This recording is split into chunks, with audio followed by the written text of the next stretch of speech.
بسم الله الرحمن الرحيم. والطور وكتاب مسطور في رق منشور والبيت المعمور والسقف المرفوع والبحر المسجور إن عذاب ربك لواقع ما له من دافع يوم تمور السماء مورا وتسير الجبال سيرا فويل يومئذ للمكذبين الذين هم في خوض يلعبون. അസ്സലാമു അലൈക്കും വറഹ്മത്തുള്ളാഹി വബറകാതുഹു. ഖുർആൻ പദം 1838 ദിവസത്തിലേക്ക് എല്ലാവരെയും ഹാർദമായി സ്വാഗതം ചെയ്യുന്നു.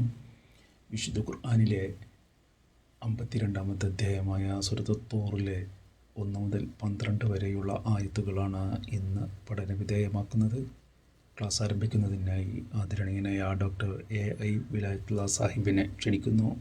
السلام عليكم ورحمة الله وبركاته. أعوذ بالله من الشيطان الرجيم. بسم الله الرحمن الرحيم. والطور وكتاب مسطور في رق منشور والبيت المعمور والسقف المرفوع والبحر المسجور إن عذاب ربك لواقع ما له من دافع يوم تمور السماء مورا وتسير الجبال سيرا فويل يومئذ للمكذبين الذين هم في خوض يلعبون. صدق الله العلي العظيم. സൂറത്ത് തൂറിലെ 1 മുതൽ 12 വരെയുള്ള ആയത്തുകളാണ് ഞാൻ നിങ്ങളെ കേൾപ്പിച്ചിട്ടുള്ളത്. സൂറത്ത് തൂറിനെ പരിചയപ്പെടുത്തിക്കൊണ്ട് ഇന്നലെ നമ്മൾ സംസാരിക്കുകയുണ്ടായി. അതിൻ്റെ പേര്, അവതരണ കാലം, അതിൻ്റെ ഉള്ളടക്കം, സൂറത്തിന്റെ പൊതുവായുള്ള പശ്ചാത്തലം തുടങ്ങിയ സംഗതികളാണ് ഇന്നലെ നമ്മൾ മനസ്സിലാക്കിയിട്ടുണ്ടായത്. സൂറത്ത് തൂറിലെ അതിന്റെ തുടക്ക ഭാഗത്തുള്ള 12 ആയത്തുകളാണ് നമ്മൾ ഇന്ന് പഠന വിധേയമാക്കുന്നത്. ആയത്തുകളുടെ എണ്ണം കൂടുതലാണെങ്കിലും 3-4 വരികളെ ഈ ആയത്തുകൾ വരുന്നുള്ളൂ. വളരെ ചെറിയ ആയത്തുകളാണ്. ചെറിയ ആയത്തുകളാണ് എന്നതുകൊണ്ട് അതിൻ്റെ വിവരണ സാധ്യത അല്ലെങ്കിൽ വിശദീകരണ ആവശ്യം കുറയുകയല്ല, കൂടുകയാണ് ചെയ്യുക. ഇതാണ് പൊതുവായി അത് സംബന്ധമായിട്ട് പറയാനുള്ളത്. ഇൻഷാ അല്ലാഹ് നമുക്ക് ഈ ആയത്തിന്റെ, സൂറത്ത് തൂറിലെ തുടക്കത്തിലെ ഈ ആയത്തുകളുടെ ആശയം സാധിക്കുന്നിടത്തോളം അതിന്റെ വ്യാപ്തിയിലും ആഴത്തിലും മനസ്സിലാക്കാൻ വേണ്ടി ശ്രമിക്കാം.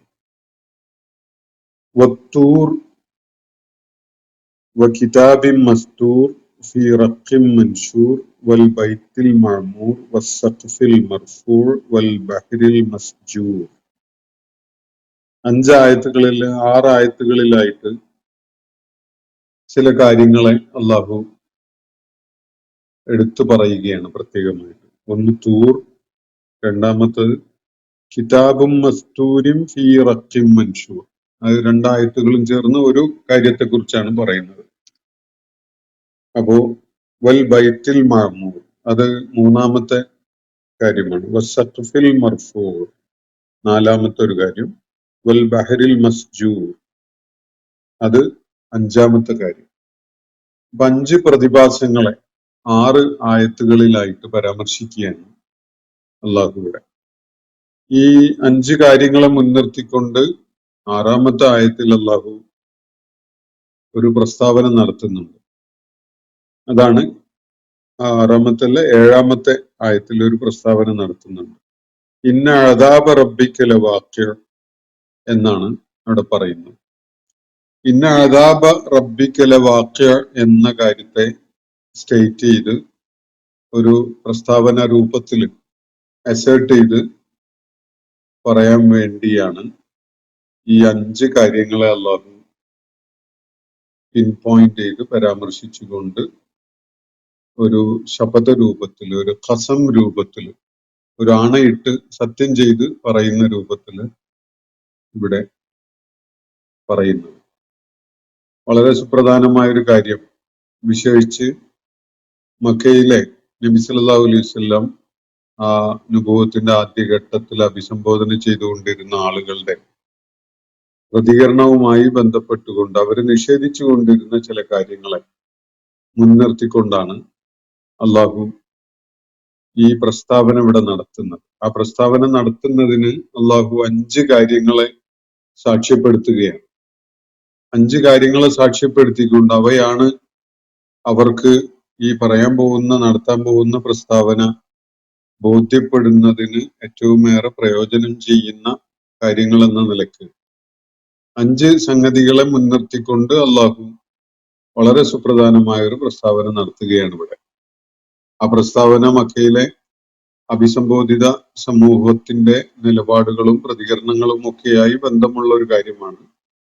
അതുപോലെ ഈ 5 ഖസമുകൾ, ശപഥം ചെയ്തുകൊണ്ട് ആണയിട്ട് സത്യം ചെയ്തു പറയുന്ന ഈ 5 ശപഥങ്ങളുണ്ടല്ലോ, അതും ഇവിടെ പ്രസ്താവിക്കപ്പെടുന്ന കാര്യവുമായിട്ട് വളരെ വലിയ ഇഴയടുപ്പമുള്ള കാര്യങ്ങളായിട്ട് നമുക്ക് സൂക്ഷ്മമായി വിലയിരുത്തുമ്പോൾ മനസ്സിലാക്കാൻ സാധിക്കും.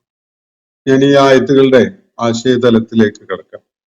വത്തൂർ എന്നത് ഒരു പർവ്വതത്തെ പരാമർശിച്ചുകൊണ്ടാണ് അള്ളാഹു ആണയിടുന്നത്. തൂർ പർവ്വതമാണ്, തൂർ പർവ്വതമാണ് എന്നാണ് വത്തൂർ എന്ന് പറയുമ്പോൾ. അതിന് വാവ് വരുന്നത് ശപഥത്തിന്റെ വാവുലിൽ ഖസം എന്ന് പറയാറുണ്ട് അറബിയിൽ. അതൊരു ശപഥം ചെയ്യുന്ന, ആണയിട്ട് പറയുന്ന ഒരു എക്സ്പ്രഷന്റെ തുടക്കത്തിൽ വാവ് ഉണ്ടാവുക എന്നത് അറബി ഭാഷയിലെ ഒരു സ്വാഭാവികമായ രീതിയാണ്. മലയാളത്തില് ആണേ എന്ന് പറയുന്ന പോലെ അള്ളാഹു ആണേ എന്ന് പറയുമ്പോൾ നമ്മൾ വല്ലാഹി എന്ന് പറയുമല്ലോ. വല്ലാഹി എന്ന അറബിയിൽ പറയുമ്പോഴേ അത് മലയാളത്തിൽ നമ്മൾ അള്ളാഹു ആണേ എന്നാണ് വിവർത്തനം ചെയ്യുക. അള്ളാഹു ആണ് എന്നോ അള്ളാഹു ആണ എന്നോ ഒക്കെ പലരും ചെയ്യുന്നുണ്ട്. ചെറിയ വ്യത്യാസത്തിലുള്ള വിവർത്തനങ്ങളൊക്കെ കാണാം. എന്തായാലും വാവ് സൂചിപ്പിക്കുന്നത് ഇത് ഖസമാണ് എന്നതാണ്. ശപഥം ചെയ്ത് പറയലാണ്, ആണയിട്ട് പറയലാണ്. ആ കാര്യത്തെ മുൻനിർത്തിക്കൊണ്ട് അത് ഒരു ടെസ്റ്റിമണി ആയിട്ട് കാണിച്ചുകൊണ്ട് അള്ളാഹു സുപ്രധാനമായ ഒരു കാര്യം പറയുകയാണ്. ഈ പറയാൻ പോകുന്ന കാര്യം വളരെ സുപ്രധാനമാണ്. അതിനുള്ള സാക്ഷ്യമാണ് ഈ ഖസമായിട്ട് പരാമർശിക്കപ്പെടുന്നതൊക്കെയും തന്നെ എന്നതാണ് അതിന്റെ പൊതുവായ ഒരു സന്ദേശമായിട്ട് നമുക്ക് ഉൾക്കൊള്ളാൻ പറ്റുന്നത്. വത്തൂർ, തൂർ പർവ്വതമാണ്. കഴിഞ്ഞ ദിവസം ഞാൻ സൂറത്തിനെ പരിചയപ്പെടുത്തിക്കൊണ്ട് സംസാരിച്ചപ്പോൾ തൂർ പർവ്വതത്തിന്റെ പ്രാധാന്യം സൂചിപ്പിക്കുകയുണ്ടായി. സിനായ് മരുഭൂമിയോടടുത്തുള്ള സിനായ് പർവ്വതത്തില് അതിന്റെ ഒരു ഭാഗമാണ് തൂർ പർവ്വതം. അപ്പോ വേറെ വ്യത്യസ്തമായ പേരുകളിൽ ഖുർആൻ അതിനെ പരാമർശിക്കുന്നുണ്ട്. ഇത് പർവ്വതം എന്ന് തന്നെയാണ് ഈ പദത്തിന്റെ അർത്ഥം. മൂസ അലൈഹിസ്സലാം മദിയനിൽ നിന്ന് കുടുംബസമേതം മടങ്ങുന്ന ഘട്ടത്തില് ഈജിപ്തിലേക്കുള്ള വഴിയിലാണ്. ആ ഘട്ടത്തിലാണ് അള്ളാഹു തൂർ പർവ്വതത്തിന്റെ അടുക്കല് ഇന്നി ആനസ്തു നാറ എന്ന് പറയുന്നുണ്ടല്ലോ സൂറത്തു ത്വാഹയില്. ഞാൻ അവിടെ ഒരു തീയിട്ടതായിട്ട്, തീ കത്തുന്നതായിട്ട് കാണുന്നുണ്ട്, ഞാനൊന്ന് പോയി നോക്കട്ടെ, അവിടുന്ന് വല്ല യാത്രക്ക് മുന്നോട്ട് പോകാനുള്ള വല്ല ഡയറക്ഷനും കിട്ടിയെങ്കിലോ, അല്ലെങ്കിൽ ഒരു തീക്കൊള്ളിയെങ്കിലും കൊണ്ടുവന്ന് നമുക്ക് തീക്കായാലോ എന്നൊക്കെയുള്ള കാര്യം പറഞ്ഞുകൊണ്ടാണ് മൂസ അലൈഹി ഇസ്ലാം കുടുംബത്തെ പുറകിൽ നിർത്തിയിട്ട് തൂർ പർവ്വതത്തിന്റെ അടുക്കലേക്ക് പോയി. അവിടുന്ന് തീ കണ്ടെടുത്തുനിന്ന് തീ ശേഖരിച്ച് വരാമെന്ന നിലക്ക് പോകുന്നത്. അത് അള്ളാഹു അദ്ദേഹത്തെ അങ്ങോട്ട് ആകർഷിച്ചതും അങ്ങോട്ട് വിളിപ്പിച്ചതും ഒക്കെയാണ്.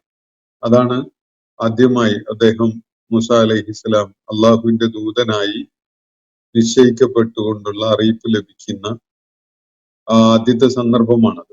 പിന്നീട് ഒന്നോ രണ്ടോ സന്ദർഭങ്ങളിൽ അദ്ദേഹം തൂർ പർവ്വതവുമായി ബന്ധപ്പെട്ടുകൊണ്ടുള്ള അള്ളാഹുവുമായുള്ള കൂടിക്കാഴ്ചക്കും തൗറാത്തിന്റെ ഫലകങ്ങൾ സ്വീകരിക്കുന്നതിന് വേണ്ടിയും അതുപോലെ ബനു ഇസ്രായേൽ സമൂഹത്തിന് ഒരു കടുത്ത താക്കീതിന്റെയും അവരെ കണ്ണു തുറപ്പിക്കുന്ന വിധത്തിലുള്ള ഒരു ഇടപെടലിന്റെയും സ്വഭാവത്തിലുള്ള ചില സംഗതികൾക്കൊക്കെ വേണ്ടി 40 നാളുകള് വ്രതമനുഷ്ഠിച്ചുകൊണ്ടൊക്കെ ബനു ഇസ്രായേൽ സമൂഹത്തിൽ നിന്നുള്ള തെരഞ്ഞെടുക്കപ്പെട്ട ഒരു സംഘത്തെയും കൊണ്ട് മൂസ അലൈഹി ഇസ്ലാം പോകുന്ന കാര്യമൊക്കെ ഖുർആൻ പരാമർശിക്കുന്നുണ്ട്. അപ്പോ ഇതിനൊക്കെ സാക്ഷിയായ പർവ്വതമാണ് തൂർ പർവ്വതം.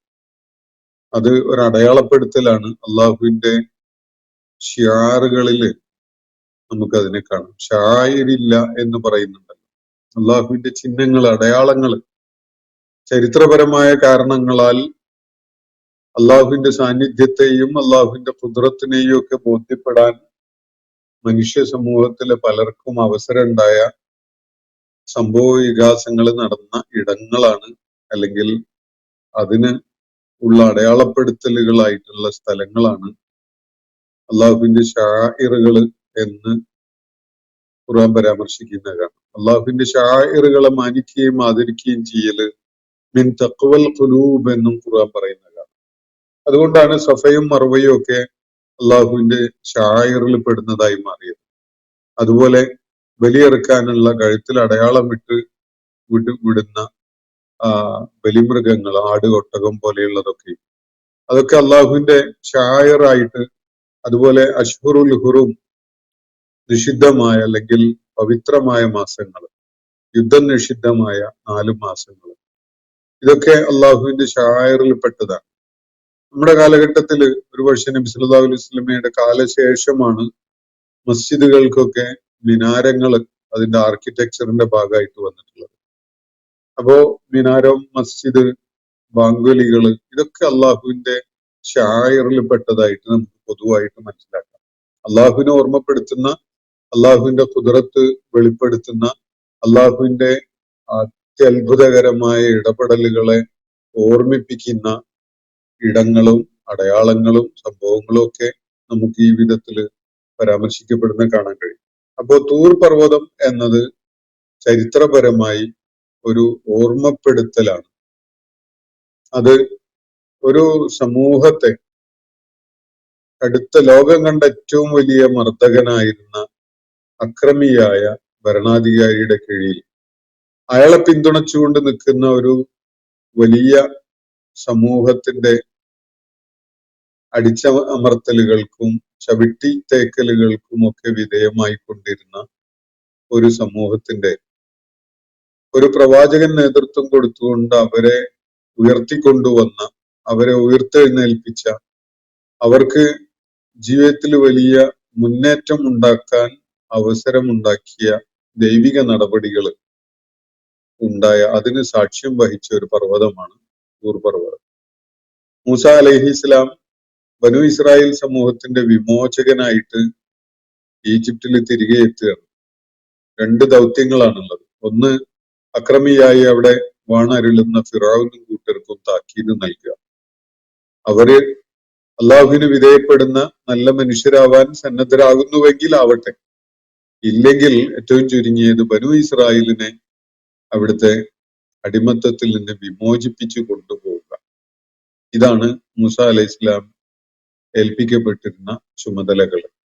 മൂസ അലൈഹി ഇസ്ലാമിനെ ഈ ചുമതല അള്ളാഹു ഏൽപ്പിക്കുന്നത് ഈ തൂർ പർവ്വതത്തിന്റെ മുകളിൽ വെച്ചാണ്.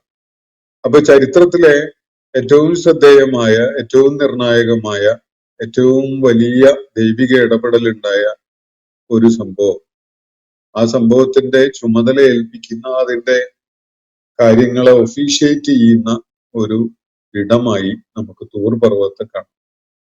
ഹിറാ ഗുഹയിൽ വെച്ചാണ് മുഹമ്മദ് നബി സല്ലല്ലാഹു അലൈഹി വസല്ലം ഈ വിധത്തിൽ ചുമതല ഏൽപ്പിക്കപ്പെട്ടതെങ്കിൽ സമാനമായ ഒരു ചുമതല ഏൽപ്പിക്കൽ തന്നെയാണ് അത്.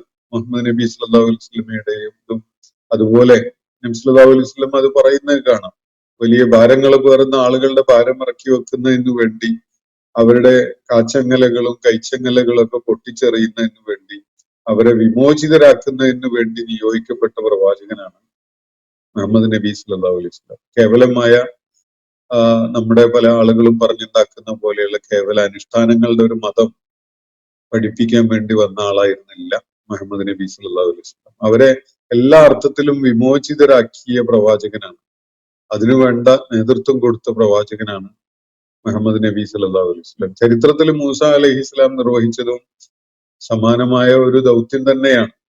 അതിന് സാക്ഷ്യമായത് മുഹമ്മദ് നബി സല്ലല്ലാഹു അലൈഹി വസല്ലമയുടെ കാര്യത്തില് ജബൽ നൂറും ഹിറായും ഒക്കെ ആണെങ്കിൽ മൂസ അലൈഹി ഇസ്ലാമിന്റെ കാര്യത്തിൽ തൂർ പർവ്വതമാണ്. ഇതൊക്കെയും അള്ളാഹുവിന്റെ ഷാഇറുകളിൽ പെട്ടതായിട്ട് പരിഗണിക്കുന്നതിന് യാതൊരു തടസ്സവുമില്ല. ഖുർആൻ നമുക്ക് നൽകുന്ന സൂചനകൾ ആ വിധത്തിലുള്ളതാണ്.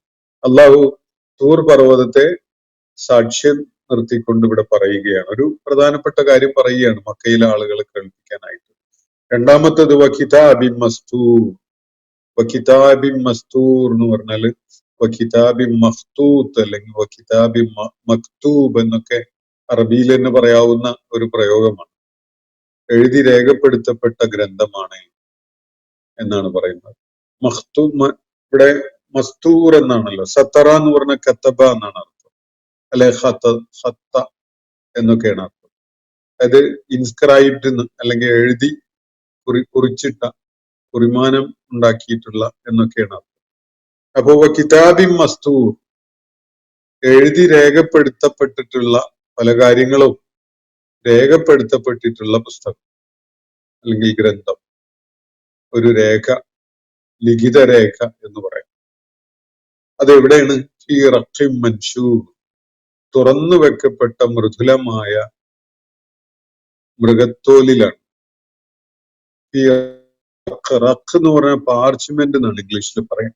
പാർച്ച്മെന്റ് എന്ന് പറഞ്ഞാൽ മൃഗത്തിന്റെ തൊലി പ്രോസസ് ചെയ്ത് വൃത്തിയാക്കി ആലേഖന ആവശ്യങ്ങൾക്ക് വേണ്ടി ഉപയോഗിക്കുമായിരുന്നു പഴയ കാലത്ത്. മൃഗത്തോലിലാണ്, പ്രത്യേകിച്ച് മാൻ തോലിലാണ്, മാനിന്റെ തോലാണ്. അത് പ്രോസസ് ചെയ്ത് വൃത്തിയാക്കി നേർത്തതാക്കി പുസ്തകത്തിന്റെ താളുകൾ പോലെ ക്രമീകരിച്ച് ഉപയോഗിക്കുന്ന ഒരു രീതി ഖുർആൻ അവതരിക്കുന്ന കാലത്ത് തന്നെ ഉണ്ട്. പൗരാണിക കാലത്ത് ബൈബിളിന്റെ ഓൾഡ് ടെസ്റ്റമെന്റും ന്യൂ ടെസ്റ്റമെന്റും ഒക്കെ സുരക്ഷിതമായി എഴുതി സൂക്ഷിക്കപ്പെട്ടിരുന്നത് ഇതുപോലെയുള്ള മൃഗത്തോലുകളിലായിരുന്നു. അത് പ്രോസസ് ചെയ്ത് അതിനൊരു പ്രക്രിയ ഉണ്ടല്ലോ, അതിന്റെ രോമമൊക്കെ കളഞ്ഞ് വൃത്തിയാക്കി. നമ്മള് ബെൽറ്റും ഷൂ ഒക്കെ ഉണ്ടാക്കുന്നത് മൃഗത്തിന്റെ തോല് കൊണ്ടാണല്ലോ, ബാഗുകളൊക്കെ ഉണ്ടാക്കുന്നത്. അപ്പൊ അതുപോലെ വൃത്തിയില് ഉള്ള ഈ ആലേഖനത്തിന് പറ്റുന്ന സംഗതിയാക്കി. അതൊക്കെ പേപ്പർ കണ്ടുപിടിക്കുന്നതിന് മുമ്പ് ലോകത്ത് പ്രചാരത്തിൽ ഉണ്ടായിരുന്ന സംഗതികളാണ്. അപ്പോ പൂർവിക വേദങ്ങൾ രേഖപ്പെടുത്തപ്പെട്ടിരുന്നത് റഖും മൻഷൂറിലായിരുന്നു. അതാണ് ഇവിടെ പറയുന്നത്. മൻഷൂർ എന്ന് പറഞ്ഞാൽ നിവർത്തി വെക്കപ്പെട്ട, അൺസ്ക്രോൾഡ് എന്നൊക്കെ പറയാം ഇംഗ്ലീഷിൽ. നിവർത്തി വെക്കപ്പെട്ട മൃദുലമായ മൃഗത്തോലിൽ രേഖപ്പെടുത്തപ്പെട്ട പുസ്തകമാണ് സത്യം. ഒന്നാമത്തെ തൂർ പർവ്വതമാണ്. രണ്ടാമത്തത് നിവർത്തി വെക്കപ്പെട്ട മൃദുലമായ മൃഗത്തോലിൽ രേഖപ്പെടുത്തപ്പെട്ട പുസ്തകമാണ് സത്യം. അപ്പോ പൂർവിക വേദങ്ങളെ കുറിച്ചാണ് ഇവിടെ പറയുന്നത്. ഇവിടെ ഒരു ശപഥം ചെയ്ത് പറയലാണല്ലോ. അപ്പൊ ഇതില് തൂർ പർവ്വതം അവരുടെ കൺമുന്നിലുണ്ട്. ഇവിടെ അഹ്ലുൽ കിതാബിന്റെ അടുക്കൽ പലരുടെയും കയ്യിൽ ഈ പൂർവിക വേദങ്ങളുടെ ഈ മൃഗത്തോലിൽ എഴുതി വെച്ച രൂപങ്ങൾ ഉണ്ടായിരുന്നു. അപ്പൊ ഇതിനെയൊക്കെ സാക്ഷ്യപ്പെടുത്തിക്കൊണ്ട് ഇതൊക്കെയും അള്ളാഹുവിന്റെ ഷാഇറില് പെട്ടതായിട്ട് നമുക്ക് കാണാം. അതുപോലെ ഫീ റഖിം മൻഷൂർ എന്ന് പറഞ്ഞു. റഖ് എന്ന് പറഞ്ഞാൽ പാർച്ച്മെന്റ് ആണ്, മൃഗത്തൊലിയാണ്. മൻഷൂർ എന്ന് പറഞ്ഞാൽ നിവർത്തി വെക്കപ്പെട്ട, അൺസ്ക്രോൾഡ് ആയിട്ട്. വൽ ബൈത്തിൽ മാമൂർ. മൂന്നാമതായി പറയുന്നത് ജനനിബിഡമായ ജനനിബിഡമായ ഭവനമാണ് സത്യം. ജനനിബിഡമായ ഭവനം എന്നത് കഅബയെ പരാമർശിക്കുന്ന ഒരു പ്രയോഗമായിട്ട് മനസ്സിലാക്കപ്പെടുന്നുണ്ട്. അതിനപ്പുറത്തേക്കും ചില സാധ്യതകളുണ്ട്. പ്രമുഖരായ ചില സഹാബിമാർ അത് കഅബയെ സൂചിപ്പിക്കുന്നതാണ് എന്നാണ് രേഖപ്പെടുത്തിയിട്ടുള്ളത്. വളരെ പ്രമുഖരായ വേറെയും സഹാബിമാര് ഈ സംഗതിയെ നിഷേധിക്കുന്നില്ല. പക്ഷെ ബൈത്തുൽ മഅമൂർ എന്നത് നബി സല്ലല്ലാഹു അലൈഹി വസല്ലമയുടെ മിഅ്റാജുമായി ബന്ധപ്പെടുത്തിക്കൊണ്ട് അതിന് വിശദീകരണം നൽകുന്നു. മിഅ്റാജിന്റെ നാളിൽ, രാത്രിയിൽ നബി സല്ലല്ലാഹു അലൈഹി വസല്ലം 7 ഉയരങ്ങളിലേക്ക്, 7 ആകാശങ്ങളിലേക്ക് ആനയിക്കപ്പെട്ട ഒരു കാര്യം പറയുന്നുണ്ടല്ലോ. അള്ളാഹുവിന്റെ അടുക്കലേക്ക് സിദ്റത്തുൽ മുൻതഹ വരെയാണ് അങ്ങനെ 7 ആകാശങ്ങൾ പിന്നിട്ടുകൊണ്ട് മലക്ക് ജിബ്രീൽ നബി സല്ലല്ലാഹു അലൈഹി വസല്ലമയെ ആനയിച്ചു കൊണ്ടുപോകുന്നു. അവിടുന്ന് അങ്ങോട്ട് അള്ളാഹുവുമായുള്ള നേരിട്ടുള്ള മുലാഖാത്തില്, നേരിട്ടുള്ള സംസാരത്തിലാണ്. അവിടുന്ന് അങ്ങോട്ട് ജിബ്രീൽ അലൈഹിസ്സലാം പോകുന്നില്ല, അനുമതിയില്ല എന്ന് പറഞ്ഞു നബി സല്ലല്ലാഹു അലൈഹി വസല്ലമയോട് തനിച്ച് അള്ളാഹുവുമായുള്ള മുലാഖാത്തിന് നിർദ്ദേശിക്കുകയാണ് ചെയ്യുന്നത്. അപ്പൊ ഈ 7 ആകാശങ്ങളിൽ ഓരോ തട്ടിലും അള്ളാഹുവിന്റെ പ്രവാചകൻ പൂർവിക പ്രവാചകന്മാരിൽ പലരെയും കാണുന്നുണ്ട്. ആ സംഭവങ്ങളൊക്കെ നമുക്ക് വിശദമായിട്ട് അറിയാം. നമസ്കാരം ചിട്ടപ്പെടുത്തി 50 നേരങ്ങളിലായിട്ട് നിർദ്ദേശിക്കപ്പെട്ടത് 5 ചുരുക്കപ്പെട്ട സംഭവങ്ങളൊക്കെ നമ്മൾ ഹദീസുകളിൽ വായിച്ചിട്ടുള്ളതാണ്. അതില് നബി സല്ലല്ലാഹു അലൈഹി വസല്ലമയെ പോലെ തന്നെ സുപ്രധാനമായ ഒരു ഫിഗറായിട്ട് മൂസ അലൈഹി ഇസ്ലാം ചിത്രത്തിൽ വരുന്നത് നമ്മൾ കാണുന്നുണ്ട്. ഓരോ ആകാശത്തിലും നബി സല്ലല്ലാഹു അലൈഹി വസല്ലം ഒരു പ്രമുഖനായ പ്രവാചകനെ കാണുന്നു. അത് അവിടെ അതേപോലെ തന്നെ നബി സല്ലല്ലാഹു അലൈഹി വസല്ലം ഓരോ ആകാശത്തിലും ഓരോ ഉയരത്തിലുമായി കഅബയുടെ പോലെ ഒരു ബൈത്തും കാണുന്നു. അത് ബൈത്തുൽ മഅമൂർ എന്നാണ് പരാമർശിക്കപ്പെടുന്നത്. നിരന്തരമായി ഉംറ നിർവഹിക്കപ്പെടുന്ന, നിരന്തരമായി സന്ദർശിക്കപ്പെടുന്ന ഭവനം. അത് ഭൂമിയിൽ കഅബയാണ്. കഅബയുടെ മുകളിലായി, ആകാശത്തിന്റെ 7 ഉയരങ്ങളിലായി ഇതുപോലെ ഓരോ ബൈത്തുൽ മഅമൂറുകളുണ്ട്. അള്ളാഹുവിന്റെ അർശിന്റെ അടുക്കിലേക്ക് എത്തുന്നതിന് മുമ്പായിട്ട് എന്ന വിധത്തിലാണ് ഈ ഇസ്രാ അനുഭവത്തെ, അതുപോലെ മിഅ്റാജ് അനുഭവത്തെ അള്ളാഹുവിന്റെ പ്രവാചകൻ വിവരിക്കുമ്പോൾ ഇതിനെക്കുറിച്ച് പരാമർശിക്കുന്ന നമുക്ക് കാണാൻ കഴിയും. അതൊക്കെ ആലങ്കാരികമായ മെറ്റഫോറിക്കലായ ഭാഷയിലുള്ള വിവരണങ്ങളാണ്.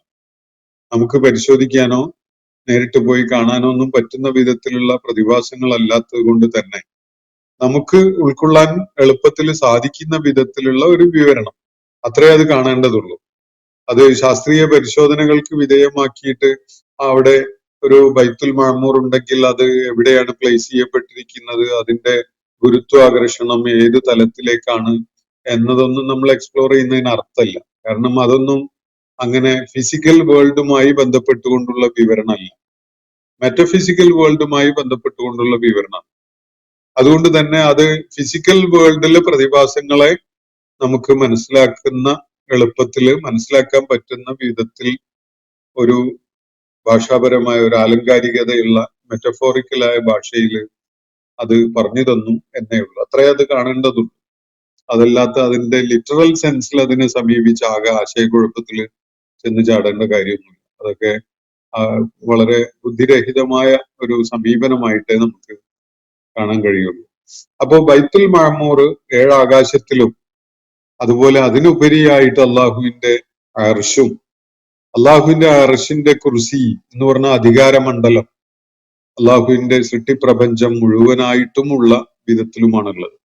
സൂറത്തുൽ ബഖറയിൽ നമ്മൾ ആയത്തുൽ കുർസിയിൽ അത് കാണുന്നുണ്ട്. വസിഅ കുർസിയുഹു സമാവാതി വൽ അർദ്. അവന്റെ അധികാരപീഠം ആകാശഭൂമികൾ എന്ന് പറഞ്ഞ പ്രപഞ്ച സാകല്യത്തിൽ ഒന്നാകെയായിട്ട് ചൂഴ്ന്നു നിൽക്കുകയാണ്. അതിലൊരു സ്പോട്ട് പോലും അള്ളാഹുവിന്റെ അധികാര നിയന്ത്രണത്തിലുള്ളതല്ലാത്തതായിട്ട് ഇല്ല എന്നാണ് അവിടെ സൂചിപ്പിക്കുന്നത്. അപ്പൊ അള്ളാഹുവിന്റെ കസേര, അള്ളാഹുവിന്റെ കുർസി എന്ന് പറഞ്ഞാല് അതിങ്ങനെ നമ്മൾ മരം കൊണ്ടുണ്ടാക്കിയ കസേരയാണോ, സിംഹാസനം പോലെയാണോ, അല്ലെങ്കിൽ നമ്മൾ പ്ലാസ്റ്റിക് ചെയർ പോലെയാണോ എന്നൊക്കെ സങ്കല്പിക്കുന്നത് വളരെ ബുദ്ധിരഹിതമായ ഒരു സമീപനമാണ്. യഥാർത്ഥത്തില് അത് പ്രതീകാത്മകമായ ഒരു പ്രയോഗമാണ്. നമുക്ക് മനസ്സിലാകുന്ന ഭാഷയിൽ അള്ളാഹു വളരെ ആഴമുള്ള ഒരു കാര്യം പറഞ്ഞു തന്നു എന്ന് മനസ്സിലാക്കി ബാക്കി അത് ഗൈബായ കാര്യമായിട്ട് ഉൾക്കൊള്ളുകയാണ് വേണ്ടത്. കാരണം അതിലൊന്നും നമുക്ക് ആ വിധത്തിലുള്ള ഒരു പരിശോധനയ്ക്കുള്ള സ്പേസോ സാധ്യതയോ കിടക്കുന്നില്ല. അതുകൊണ്ട് അള്ളാഹുവിന്റെ കുർസി അവന്റെ അർശ് എന്ന് പറഞ്ഞാല് അള്ളാഹുവിന്റെ സിംഹാസനമാണ്, അവന്റെ അധികാരപീഠമാണ് കുർസി എന്ന് പറയുന്നത്. അപ്പൊ അള്ളാഹുവിന്റെ അർശിന്റെ കീഴിലായി 7 ആകാശങ്ങളിലായി 7 ബൈത്തുകൾ, ഓരോ ആകാശത്തിലും ഓരോ ബൈത്ത് ഉള്ള വിധത്തിൽ അതിന്റെ കീഴിലായി ഭൂമിയില് അൽ ബൈത്തുൽ അതീഖ് എന്ന് പരാമർശിക്കപ്പെടുന്ന കഅബയും. അപ്പൊ ഈ വിധത്തിലാണ് അതിനെ ഒന്ന് സ്ട്രക്ചർ ചെയ്തിട്ട് നമുക്ക് ഒരു ഒരു ഒരു വിഷ്വൽ പിക്ചർ മനസ്സിൽ ഫോം ചെയ്യാൻ സാധിക്കുക. അപ്പോ ഇവിടെ അല്ലാഹു അൽ ബൈത്തുൽ മഅമൂർ എന്ന് പറഞ്ഞ് പരാമർശിക്കുന്നത് കഅബയാണ് എന്നൊരു നിരീക്ഷണമുണ്ട്. ഈ കഅബക്ക് മുകളിലായി അള്ളാഹുവിന്റെ പ്രവാചകൻ ആകാശയാത്ര നടത്തിയ ഘട്ടത്തില് ആകാശത്തിന്റെ ഓരോ തട്ടിലുമായിട്ട് കാണാനിടയായ അതിൽ ഒരെണ്ണത്തിലുള്ള ഈ ബൈത്തുൽ മഅമൂറായിട്ട് അദ്ദേഹത്തിന് മനസ്സിലായ ആ ഭവനങ്ങളില് ഇബ്രാഹിം അലൈഹി ഇസ്ലാമിന്റെ മുദ്ര പതിഞ്ഞിട്ടുണ്ട് എന്നതും ഹദീസുകളിൽ കാണാൻ കഴിയും.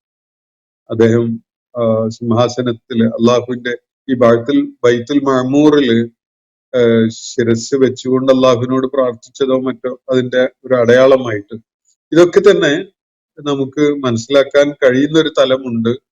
നമുക്ക് മനസ്സിലാക്കുന്നതിനപ്പുറം സാധ്യതയുള്ള ഒരു തലമുണ്ട്. ആ അപ്പുറമുള്ളത് തൽക്കാലം നമ്മൾ അതിൽ കെട്ടിക്കിടഞ്ഞ് കൂടേണ്ടതില്ല എന്നതാണ് അത് സംബന്ധമായിട്ട് എനിക്ക് സൂചിപ്പിക്കാനുള്ളത്. ആലോചിക്കുകയൊക്കെ ചെയ്യാം, ഭാവനയിൽ നമുക്ക് അതൊക്കെ വിഭാവനം ചെയ്ത് നോക്കുകയൊക്കെ ചെയ്യാം. വൽ ബൈത്തുൽ മഅമൂർ, ഈ ജനനിബിഡമായ മഅമൂർ എന്ന് പറഞ്ഞാല് മംലൂ അല്ലെങ്കിൽ മുലി, 2-3 അറബി വാക്കുകൾ അതിന് നൽകപ്പെടുന്നത് ഞാൻ കേൾപ്പിക്കാം. ഫ്രീക്വന്റ് ആയിട്ട് ആളുകൾ സന്ദർശിക്കുന്ന ഒരു ഇടം എന്നാണ് ഈ പദത്തിന് നമുക്ക് അർത്ഥകൽപ്പന ചെയ്യാൻ പറ്റുക. ഉംറ നിർവഹിക്കപ്പെടുന്നത് എന്നതാണല്ലോ അതിന്റെ ഭാഷാപരമായ അർത്ഥം. ഉംറ എന്ന് പറഞ്ഞ സന്ദർശനാണ്. അപ്പോ ഇങ്ങനെ നിരന്തരമായി ആളുകൾ സന്ദർശിക്കുന്ന ജനനിബിഡമായ ഭവനം അത് കഅബയാണ്. അതേപോലെ കഅബക്കുപരിയായിട്ട് 7 ആകാശ ലോകങ്ങളിലുള്ള ഇതുപോലെയുള്ള ബൈത്തുകളാണ് എന്ന് നമുക്ക് മനസ്സിലാക്കാം. അപ്പോ അതുപോലെ ബൈത്തുൽ മഅമൂർ പരാമർശിച്ചതിന് ശേഷം അല്ലാഹു വസ്സഖ്ഫിൽ മർഫൂ ആണ് പറയുന്നത്. വസ്സഖ്ഫിൽ മർഫൂ, ഉയർത്തപ്പെട്ടിട്ടുള്ള മേൽക്കൂര. സഖഫ് എന്ന് പറഞ്ഞാൽ സീലിംഗ് ആണ്. ഭൂമിയിൽ അധിവസിക്കുന്ന ആളുകളെ സംബന്ധിച്ചിടത്തോളം ഒരു സീലിംഗ് ആണ്, ഒരു മേൽക്കൂരയാണ്, ഒരു റൂഫിംഗ് ആണ് ആകാശം. ആകാശത്തെ പരാമർശിക്കുന്ന ഒരു പ്രയോഗമായിട്ട് അതിനെ കാണാം. സഖ്ഫിൽ മർഫൂ. നമ്മള് അതിന്റെ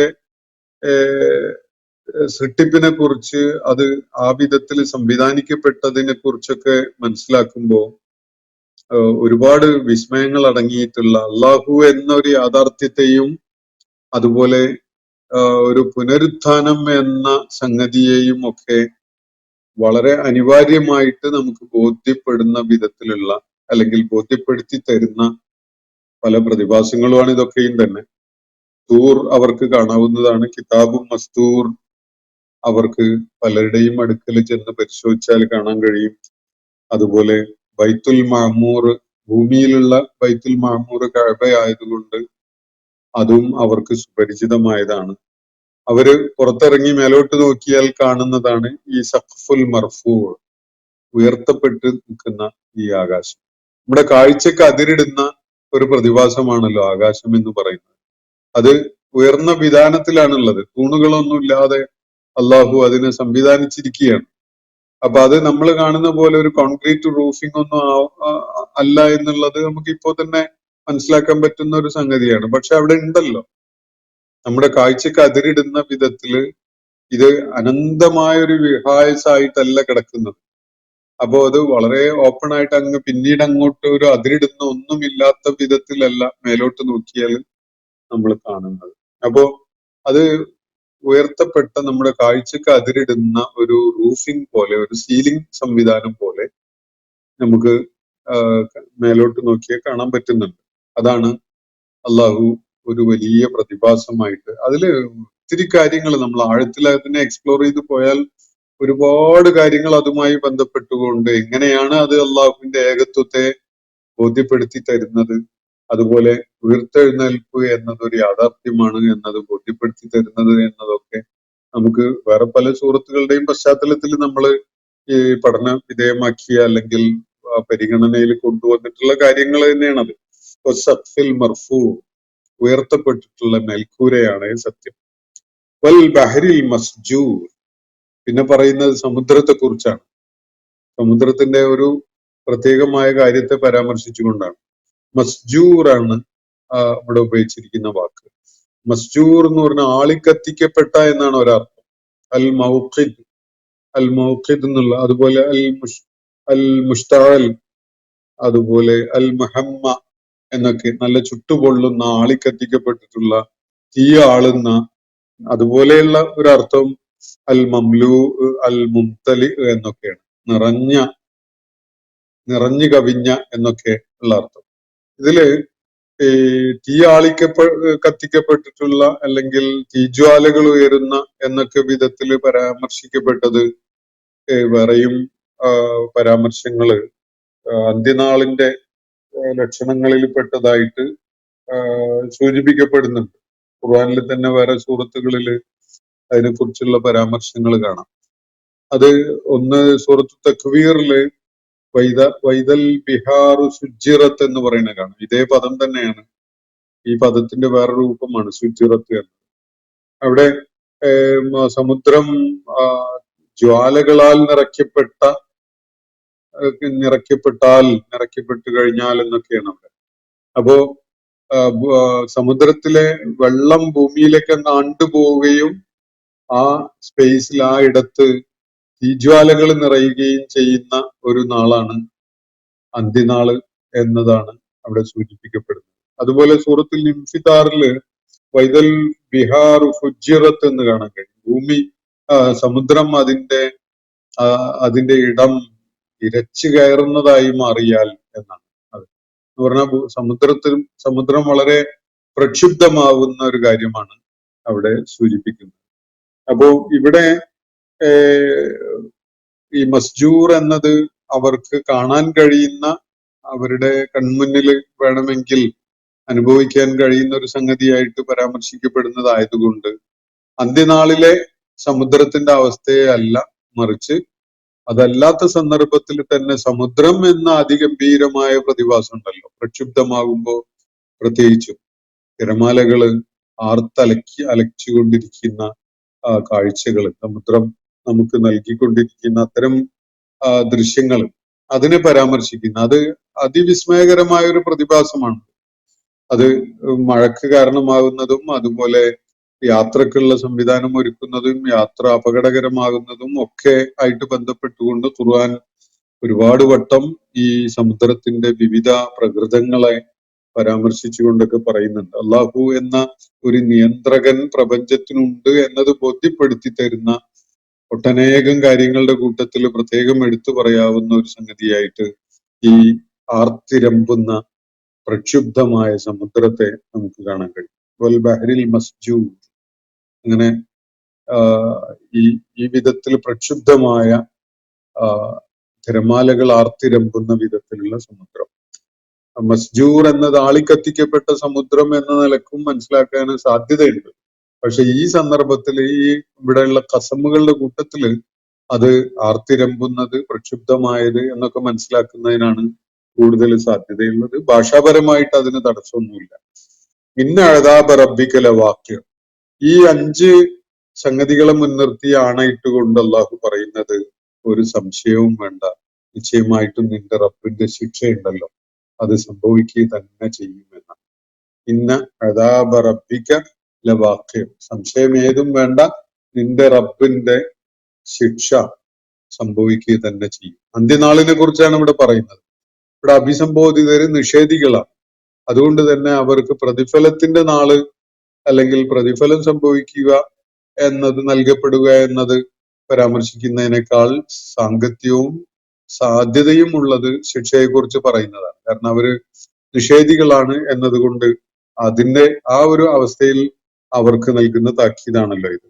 അപ്പോ ഇന്ന അദാബ റബ്ബിക ലവാഖി, നിശ്ചയമായിട്ടും നിന്റെ റബ്ബിന്റെ ശിക്ഷ അത് സംഭവിക്കുക തന്നെ ചെയ്യും.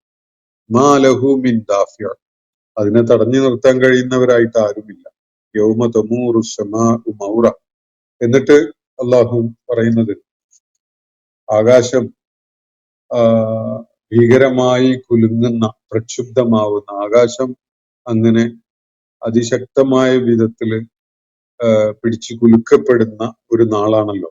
ആ ഒരു നാള് സംഭവിക്കുമ്പോൾ യൗമ തമൂറു സമാഉ മൗറ, മറ എന്ന വാക്കുമായിട്ട് ബന്ധമുള്ള ഒരു പ്രയോഗമാണ്. തമൂറു എന്നത്, മൗർ എന്ന് പറഞ്ഞാല് പിടിച്ചു കുലുക്കുക എന്നൊക്കെയാണ് അർത്ഥം.